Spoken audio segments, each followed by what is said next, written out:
This is Phantom Electric Ghost, and we're talking to Michael's Lyric, author, visual artist for Fortune 500 companies, music producer, all without using hands.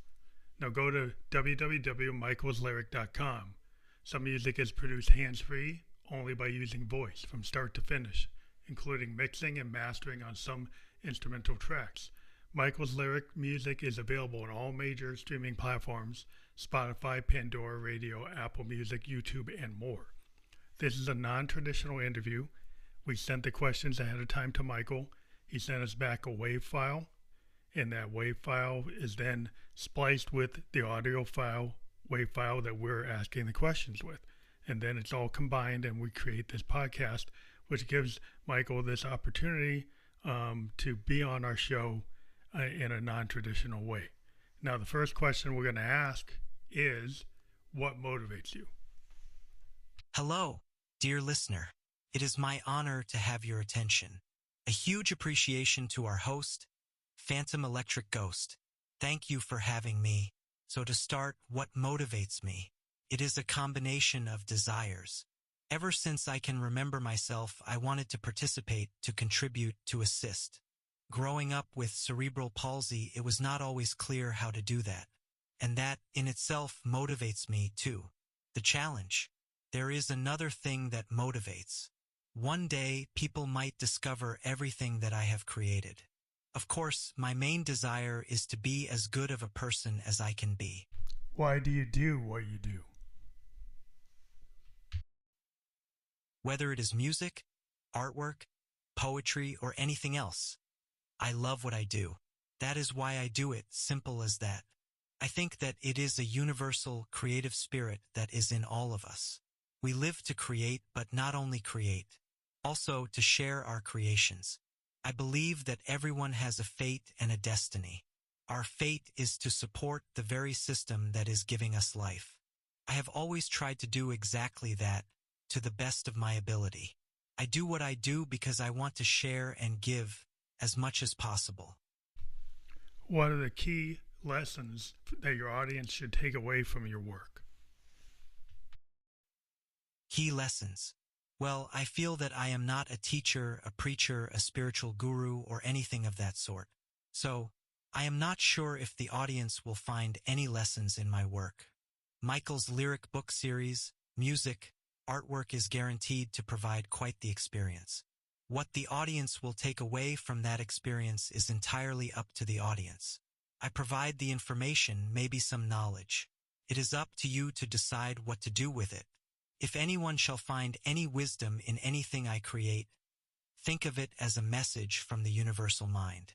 Now, I am not saying that I fear to be responsible for what I say or do. I am just saying that the credit is not all mine. My work, in some ways, represents a culmination of generations before me. What made you want to be a creator? What made me want to be a creator? As a child, I saw the beautiful world. I wanted to replicate some of it by drawing. I was always covered in crayons and chalk, pencils and markers, everywhere.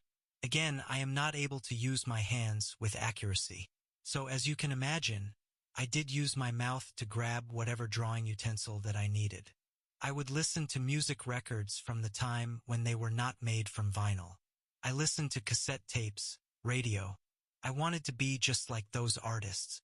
I wanted to make beautiful music, just like they did. I would also read many, many books, especially poetry and science fiction. And I too wanted to write the most captivating verse, the most amazing story. From a very early age, it seems that I knew that I can do just as good, and I always wanted to share my abilities. Tell me 3 things that folks should know about you that maybe they wouldn't expect. 3 things that folks should know about me. As I think about this, I cannot help to feel a bit nervous. Like, what if this is to be my last interview?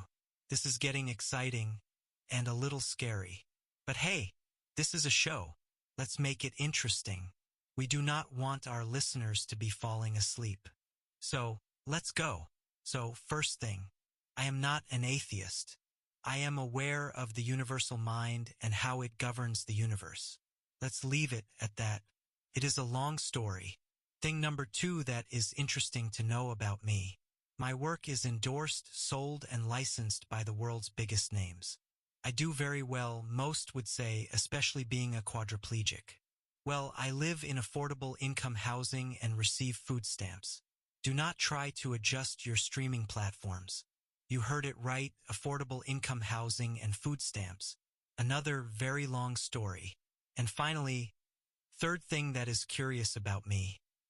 By the way, if you are hearing this right now, I would like to give a huge thank you to the producers and the host of Phantom Electric Ghost for upholding honest journalism. And now, dear listener, it is story time. In the beginning of year 2019, I was still grieving the passing of my mother. She passed away right before the 2018 holidays, about 3 weeks before her 66th birthday. I could not concentrate on anything, could not write or produce anything. I was too emotional. So in spring of 2019, I would watch TV, something on a lighter side, comedy majority of the time. Just something to lift my spirits.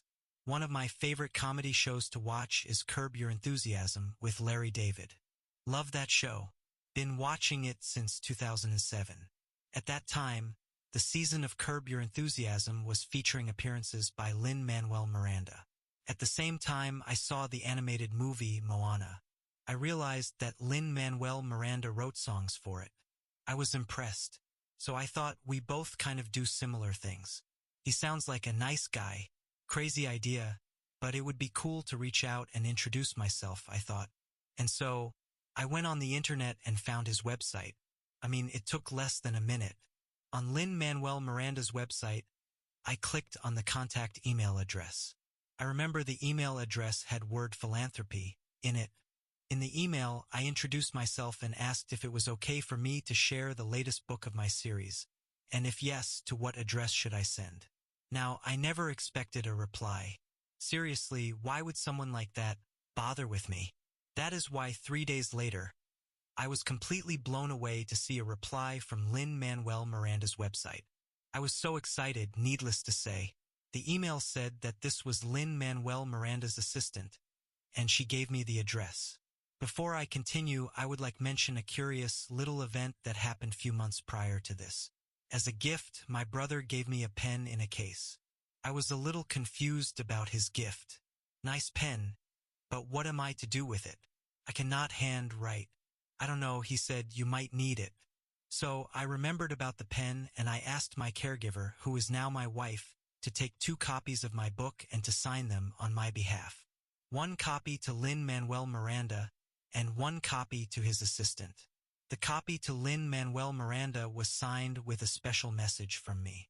Then, the 2 copies were sent with USPS, with tracking and signature required at the time of delivery. I tracked the package. It was received and signed for few days later. 2 weeks after, I replied to the email once again, thanking for the opportunity to share my work. There was never a reply. In 2021, my father passes away. When the movie Encanto was released, I was still recovering from yet another loss. But everyone is singing it and watching it and singing it and watching it. Finally, I was like, what? Wait a minute. But what's happening? Dear listener, I think we better move on to the next topic of discussion. Your website mentions the creation of music through hands-free, voice only. Can you walk us through the creative process and how you use voice to produce an entire song? I do use the speech recognition that comes with Windows. Creating music by voice is extremely tedious and takes a huge amount of time and patience.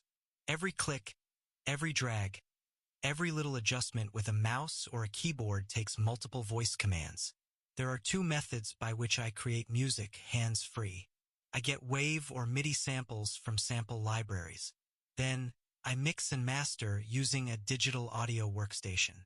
In my case, I have been using Acid since the 90s.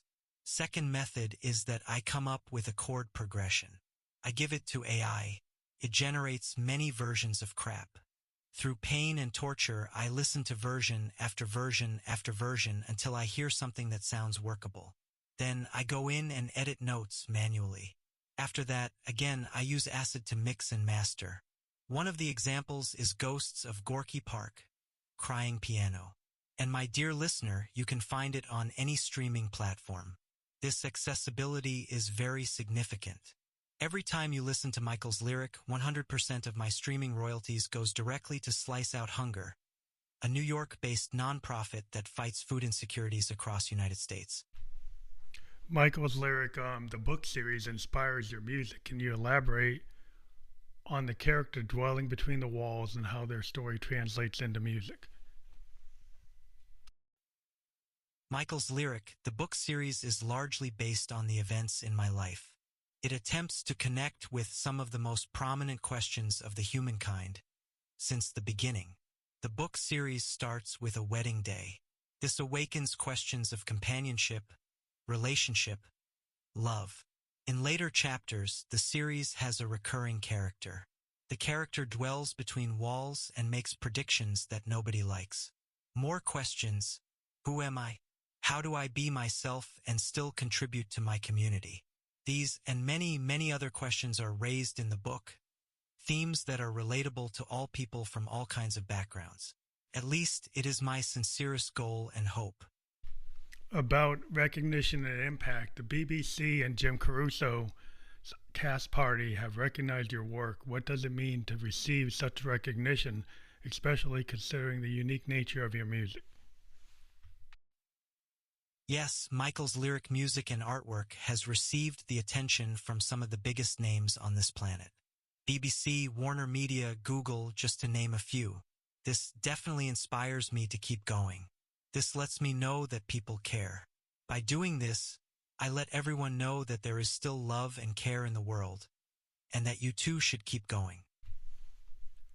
Your artwork finds a home with Fortune 500 companies. How does your art connect with your music, and do you see a common theme within your creative expression?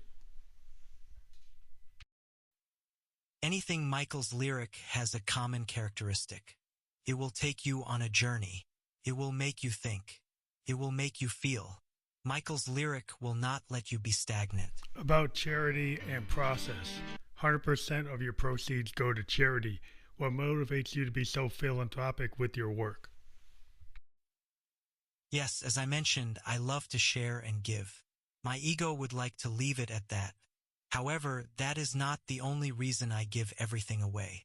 My caregiver and my apartment costs much more than anyone is willing to pay me for all that I produce. So I have no choice but to accept the assistance of state and federal funds. By doing this, I am not allowed to receive any income in any form. Due to difficulties, you prefer pre-recorded interviews. Can you share some of the challenges you face and how you think this interview format impacts the audience experience? Dear listener, I do apologize for not being able to be live with you today. As you are listening to an artificial voice, please understand that my speech can be very difficult to understand. What you are listening to right now took 3 days and about 12 hours to type out. Most of it I typed on my smartphone by using the tip of my nose. This is back-breaking, especially with cerebral palsy. Why did I not use the voice command on my Windows desktop, you say? Well, my computer room is not air-conditioned and does not have a window that can be opened. It is too hot in there in the summer. The temperature gauge goes over 80 degrees Fahrenheit. So once again, I ask for your forgiveness. Despite the fact that you are listening to a voice that was generated by artificial intelligence, it is my sincerest hope that you have felt the human in the words that I have painstakingly typed for you, letter by letter, with my nose. If you could have a live performance with any artist, who would it be and why? If I could have a live performance with any artist. Wow, that is a tough one. There are so many artists that I admire. My favorite music artist is John Hopkins. However, he does not produce songs with lyrics. So for a live performance, I would have to say Sia. She is an amazing songwriter. She really understands what it takes to create a truly great melody or rhythm. Her lyrics are very emotional, very passionate. I identify with the way Sia crafts her songs. What advice would you give to aspiring musicians or artists who want to create a unique voice and leave a positive impact on the world? My advice for aspiring artists. Number 1, stay as independent as possible. I know that it is tempting when someone offers to financially support your artistic endeavors. However, you must remember that in return, they will want something. Number 2, get in public eye, whether by performing or doing anything that has to do with your passion. Do not sit on a couch, hoping for social media to get you noticed. The only thing that will get you is that eventually, someone will like something that you have created and will use it without giving you any credit. Do you have any plans to venture into live performance format in the future, perhaps with the technological advancements? Bringing Michael's lyric to stage as a performance act was always the goal. Even before I wrote my first lyrics, yes, the ones about a wedding day that never happens, my main target was to bring my songs to the stage. Of course, before attempting that, I knew that I had to have an outstanding catalog of music. So from about year 2000 to 2021, I wrote many lyrics, and many demos were produced. Over the years, I contacted countless of organizations, including record labels, asking for assistance with production of my songs. Finally, after the passing of my father in 2021, I decided to do it myself. So on a shoestring budget, I did exactly that. Michael's Lyric is a critically acclaimed, multi-genre music catalog comprised of pop, hip-hop, rock, EDM, and cinematic instrumentals. Next step is to figure out how to bring all that music to the stage. This will be tough to figure out. I do not think that one vocalist would be able to do all of my material. I would need a male vocalist, a female vocalist, and a DJ at least. What incentive would they have, since everything is going to charity? Ticket sales from the events? The only way to convince anyone to do that is to guarantee a reputable event promoter with a large venue. I do not have that kind of money. As far as bringing Michael's Lyric to stage with the help of technology, again, I do not have the money to develop something like that. Although, even if that was doable, same question. Who will facilitate and promote such performances? And with these thoughts, dear listener, I will end today's communication. Thank you so much, Phantom Electric Ghost, for having me. It has been an absolute pleasure. Stay well, stay strong, and always stay curious. I want to thank Michael's Lyric for being a guest on the Phantom Electric Ghost podcast. It's been an awesome experience, and we're glad that we've been able to do this in a non-traditional way to put this interview together and get it out there for the world. We want everybody to check out Michael's work. Go to https //www.michaelslyric.com and check out all the music he has to offer the world.